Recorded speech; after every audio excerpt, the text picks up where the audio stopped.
Well, if you thought the first house was weird, then you're definitely in for a surprise when we talk about House 2, the second story. Let's get into it.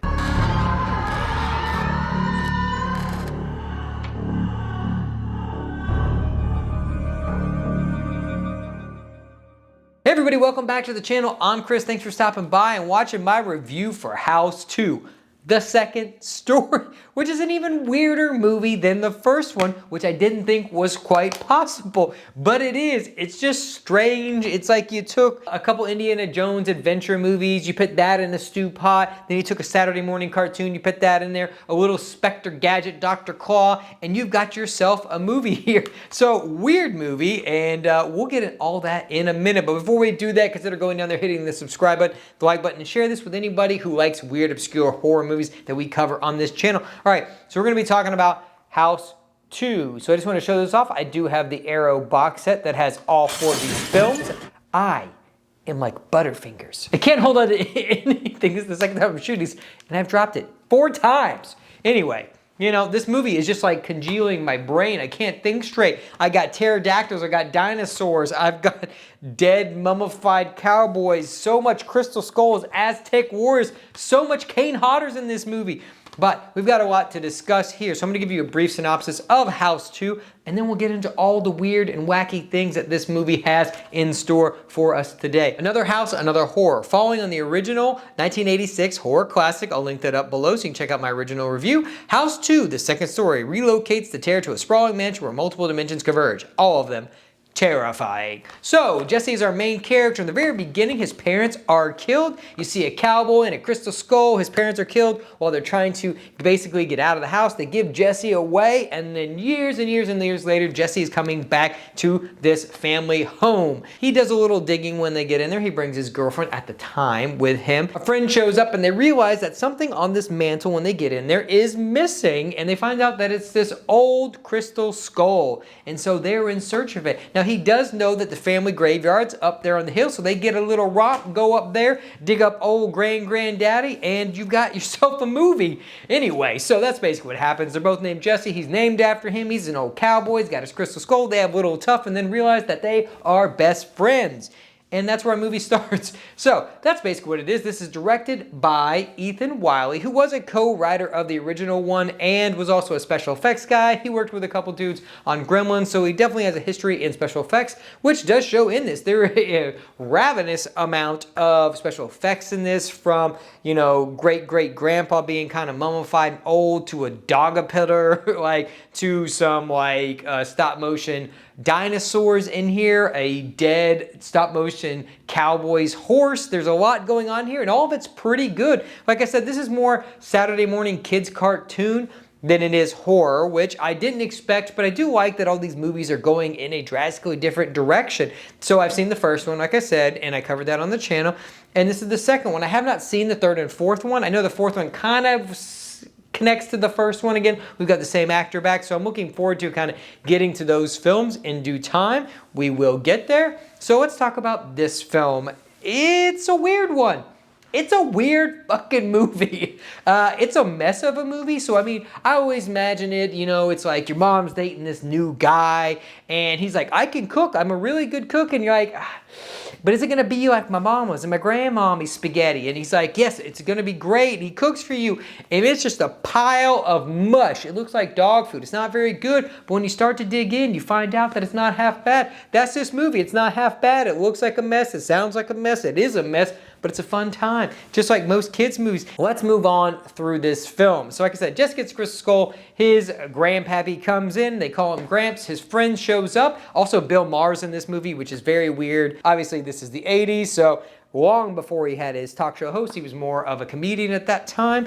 But he plays a small role in here. He's basically a music producer. They end up throwing this big party, which is odd. It's Halloween, so Gramps does get to come out and hit on the ladies for a little bit. But all of it's just kind of a mess. They're just scene after scene after scene. You know, our main plot through here is the hijinks that ensue of this crystal skull just getting taken by different people. We do get a little Kane Hodder in here. We also have a little John Ratzenberger in here. We'll get to him in a second. And I just have a lot of fun with this movie. Like I said, there's different dimensions. So our first one we get introduced to is this like jungle. This big dude comes out, he takes the skull, and he just basically goes upstairs, and there's another dimension, and there's dinosaurs in there, there's a jungle in there, there's pterodactyls in there, all kinds of shenanigans are in there. And that's what kind of leads it to this kid vibe. You know, there's this like little dinosaur that comes back with him that's got the crystal skull in its beak, and there's little hijinks like in the kitchen that they play out where it's like opening the door, there's nothing there, there's like a little rotating door, and then like the pterodactyl's up there. They swap the meat for the skull, you know. Like I said, it's a weird movie. I expected it to be more horror related than it is, but it is very like PG Saturday morning made for TV movie, and that's not a bad thing. I would not say this is a bad thing because it's definitely something that you could actually probably watch with your kid if they're old enough to have a little fun and be like, hey, let's bring something from the 80s. There's no blood in this. There's no gore. There's no nudity. There's no language in it whatsoever. So it's a very tame movie, and I think it could be a fun time for your kids. You know, if you just want to show them an old movie of why you got into horror and why you like weird stuff, this might be a movie that you can definitely show them. So we're continuing on with our plot here. We're like going to this, like I said, we go to the dinosaurs and the Aztecs show up and they go into this, and this is where John Ratzenberger comes in. He's basically an electrician, but maybe something more because he's like, oh, I've dealt with this before. They don't go into his character, but he's got a sword in his toolbox. So, you know, he knows what's up. He knows what's up. If you don't know who John Ratzenberger is, I'll put him here on the screen, but he's the voice of Ham in Toy Story, so you'll definitely recognize his voice, even if you don't recognize him. And so we go into this Aztec thing, we rescue this girl, they come chasing out, again, hijinks ensue, and then we continue on, and a lot of stuff goes on here. There's a lot of like boilerplate,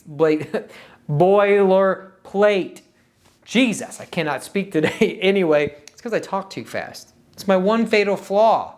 I talk too damn fast. I can't. My mind is just going rapidly, and I'm trying to keep up, and I can't. Anyway, so we're gonna fast forward to the very end of this movie because I think that's where the most fun is. All the hijinks ensue. Grandpa's there. You get the little dog pillar. You got all that going on, and then at the very end, our like main bad guy that we've heard about throughout the film, Slim, shows up. This is where you get your Dr. Claw voice, which any of you are old enough to remember, like Inspector Gadget, you know, Dr. Claw. So he has this cool effect where he actually comes up from the table. They lift up this platter. They're all about to have food around the table, and they lift up this platter, and he just literally comes through the table. It's pretty awesome. He's another cowboy like Gramps is, and then our main character, Jesse, gets basically he throws himself through a window through the Old West. He has this little shoot off with Slim there. There's a cool like stop motion like dead horse in this scene, which is pretty awesome.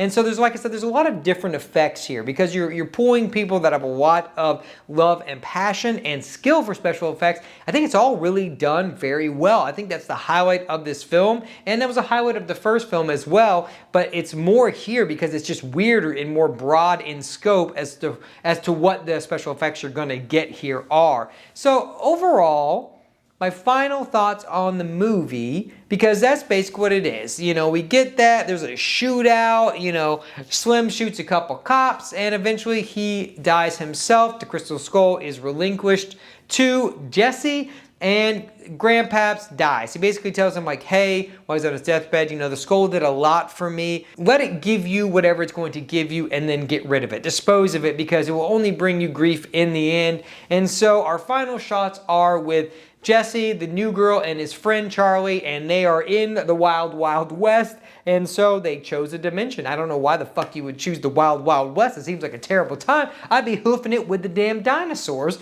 but you know, that's me, but they decide they're gonna go in the Wild Wild West, and that's kind of where we end things. So overall, I had a fun time with this movie. Would I say it's a good movie? It depends on what you're looking for. If you're looking to something like very similar to the first one, I think it's very different. That was a very like personal, self-serious kind of movie with some horror elements in it. It was comedic. This is definitely more comedic than the first one. It's definitely more of a, like I said, kids comedy than horror comedy, but I'm here for it. It was fun. It's weird, you know? And I guess that's what the sequels are going to be as well after this, but we'll have to get there when we get there. But overall, thanks for stopping by and watching my review for House 2. I had a fun time. Let me know what you think about this film, and go over to that original film and leave a like and share that as well, and let me know what you think about that film. So that's all I've got. Thanks for stopping by. I'm going to link some videos for you at the end as always, and I'll talk to you guys in the next video.